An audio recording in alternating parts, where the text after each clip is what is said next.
Hello Journey Pam! Welcome to Real Talk After Church. Ngayon po ay kasama natin ang ating senior pastor, Pastora Lot Arcilia. At pag-uusapan natin ang kanyang preaching na Prune for More to Grow More. Hello po Pastora! Ang tanong po namin ngayon ay as a Christian po, gaano kahalaga ang pruning season para magkaroon ng greater harvest? Yan. Prune for more to grow more. Tatlong bagay lang. Number one, kailangan talaga magpa-cut off tayo to protect. Okay? At ibig sabihin nun, tatabasag tayo ay may mga bagay na ikakat sa ating buhay para sa ating proteksyon.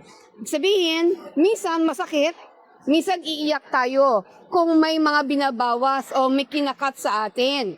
At yun si God sa buhay natin, mga relasyon, pwedeng pangarap, at pwedeng plano.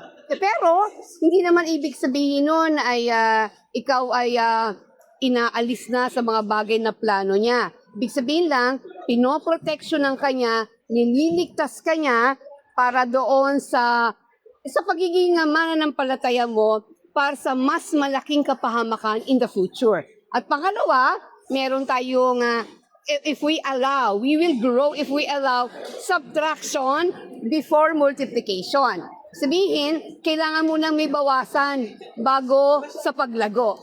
Hindi pwedeng maka-great harvest tayo sa ating pagiging mananampalataya kung tayo ay may mga patay na dahon o patay na sanga na kailangan naman talagang isubtract, tanggalin, bawasin, linisin, alisin ang baling ugali at mga pride, mga compromises at mga secret sin. Okay? Para sa ganon, magkaroon ng space para sa multiplication and great harvest para sa mayamang bunga. And for number 3, para magkaroon ng i-allow natin, magiging malago, grow tayo, if we allow na magkaroon tayo ng remain or staying connected to our Lord Jesus Christ. Walang great harvest. Walang magiging bunga kung tayo ay hiwalay sa Diyos. Kaya pwede tayong mapagod, yung sarili nating diskarte, ginagawa natin, sarili nating lakas. Dapat hindi ganon, tapos hiwalay tayo sa Panginoon. Hindi tayo talaga connected kay God.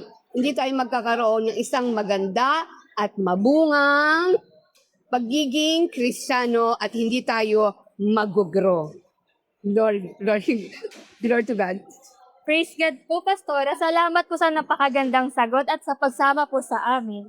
Once again, this is Real Talk After Church.